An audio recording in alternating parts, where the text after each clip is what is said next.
Abel do Palmeiras, aqui, ó, dá um jeito de botar o Estevão pra dentro. Tô na ponta. Boa, Luxo, boa. Professor, peço desculpas, mas terei que discordar. Brincadeiras à parte, com todo respeito a toda a história do Luxemburgo, mas hoje não tem como o Estevão jogar como 10, como ele descreve aí nessa entrevista ao Charla Podcast. O Estevão precisa jogar como ponta no profissional, e nesse vídeo aqui eu vou te explicar o porquê que eu discordo da opinião do Luxemburgo e o porquê que diversos atletas, aqueles que têm mais habilidade no quesito drible, no quesito duelos individuais, dribles, fintas, por que eles são usados como pontas? Por que a posição de ponta está tão famosa no futebol e por que o atleta diferenciado no quesito drible sempre joga como ponta?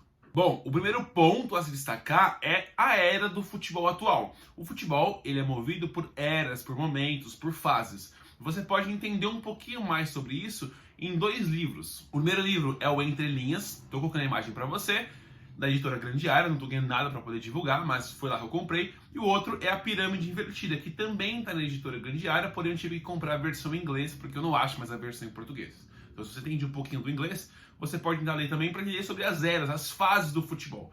E hoje nós estamos na fase dos pontas, na fase do 4-3-3, do 4-2-3-1. São os sistemas atuais que a maioria das equipes utilizam. Estou colocando também imagens para demonstrar para você que antigamente, no final dos anos 90, começo dos anos 2000, o 4-4-2 era o sistema mais utilizado, 4-4-2 em duas variações, ou em linha de 4, ou o que a gente chama hoje de 4-3-1-2. Então, era o momento do 4-4-2, onde não tinham pontos, mas tinham meias abertos. Hoje a gente vê mais a figura do ponta prevalecendo no sistema tático, prevalecendo no futebol, e existem várias razões do porquê. Por exemplo, até jogadores que não são pontas, como o Ronaldinho Gaúcho, teve o seu auge jogando como ponta no Barcelona. Hoje, o futebol que é jogado dos anos 2000 para cá, principalmente depois de 2007, 2008 para cá, ele descaracterizou um pouquinho algumas posições, como o jogador de drible que joga por dentro. Ele meio que incapacitou esse atleta de existir no futebol moderno, e a solução para ele continuar existindo, para poder quebrar as defesas adversárias, é através dos pontas, principalmente os pontas dribladores, os pontas fortes no 1 contra 1. Se você for olhar, por exemplo, o Brasil de 58 ou o Santos de 62, um dos grandes dribladores do time era o Pelé, que jogava como ponta de lança, jogava aqui, ó, próximo ao atacante, próximo ao centroavante. E ele tinha essa liberdade para poder driblar e partir dessa área do campo, da área mais central. Só que hoje, jogadores de drible não conseguem mais jogar nessa região por conta de um conceito tático que prevalece em praticamente 99% das equipes, que é a compactação defensiva. No passado, as equipes eram mais espaçadas por setores. Então, os atacantes pressionavam os zagueiros, que assim que conseguiam passar a bola para o segundo setor, os atacantes não participavam mais da parte defensiva do jogo. Eram só os meio-campistas, que assim que também eram superados, eram só os defensores, e assim sucessivamente. Hoje, isso não acontece mais. Todos os jogadores, eles precisam retornar para poder fazer o bloco defensivo, a unidade defensiva. O mais próximo que você vê é os atacantes não pressionando tanto, depois que eles são superados, e você defende com 8 jogadores. Esse é um dos pontos, por exemplo, que o camisa 10 clássico brasileiro, o ponta de lança, ele ficou um pouco complicado de existir, porque anteriormente o que se via era o centroavante, o segundo atacante e o camisa 10, por exemplo. E aí defender com 7 jogadores já se cria uma desvantagem muito grande do ponto de vista defensivo. Hoje, esse é um dos motivos do camisa 10 clássico brasileiro, não camisa 10 clássico mundial, mas camisa 10 clássico brasileiro, ter deixado um pouco de existir, e existe hoje um outro tipo de camisa 10 que eu posso até falar mais no outro vídeo. Mas um ponto importante que eu quero dizer é essa compactação defensiva. Então, antigamente, se você fosse ter o camisa 10 aqui, ia ser muito complicado hoje ele receber essa bola para criar vantagem. Primeiro, porque assim que ele recebesse, a última linha iria pressioná-lo, e a linha que foi superada com um passe, um drible, iria dobrar essa marcação. Ele ia ficar encaixotado aqui. Você vê praticamente 99% das equipes impedir o driblador de jogar por aqui. Por isso que o Estevão não consegue jogar por aqui. Ele tem que jogar aberto, como ponta, para ele ter mais espaço para que a habilidade técnica dele do drible, do 1 contra 1, desse enfrentamento individual, possa surgir e ele possa desequilibrar podendo ajudar a equipe dele a vencer as partidas. Depende do Neymar, quando jogava como ponta, e hoje que ele joga encaixotado dentro do bloco de marcação. Olha só a diferença, ó.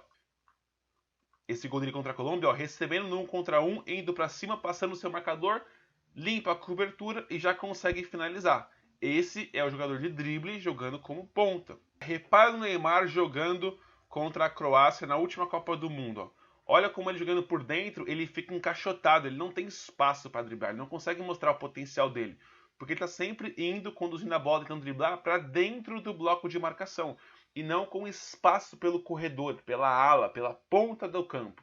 De vista defensivo, o ponta ele também retornou a existir justamente, como eu falei, para ajudar na parte defensiva, para ele recuar na linha dos meio-campistas e impedir que o lateral fique tantas vezes no mano a mano, como eu mostrei.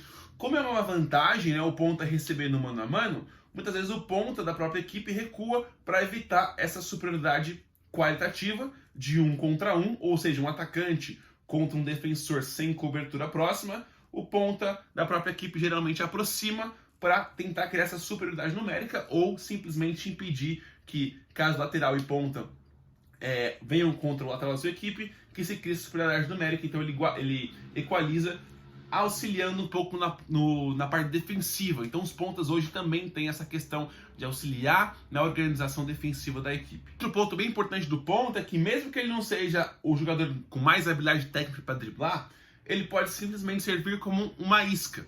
Por exemplo, o Manchester City do Guardiola 22-23, que foi campeão da Champions League, ele tinha o Bernardo Silva e o Grealish como pontas, com o objetivo de atrair a marcação e abrir o que a gente chama de espaço entre zagueiro e lateral, os meios espaços. Então, por exemplo, a bola batia no ponta e um dos meias, como o Gundogan ou o Kevin De Bruyne, atacava esse espaço aqui, que se originava porque o ponta com a bola atraía o lateral e também o centroavante fixava os dois zagueiros, abrindo esse espaço aqui, ó, para que haja a infiltração e o passe ou para o cruzamento ou até para a finalização.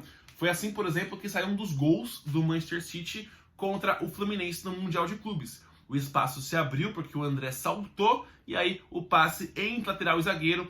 O Fluminense permitiu essa brecha para o City e o City entrou na área e acabou fazendo o segundo gol nesse momento do jogo. Esses são os principais motivos que descrevem por que os pontas estão tão comuns no futebol. Por que as equipes geralmente usam pontas abertos em amplitude e geralmente jogadores que têm qualidade de enfrentamento no 1 contra 1.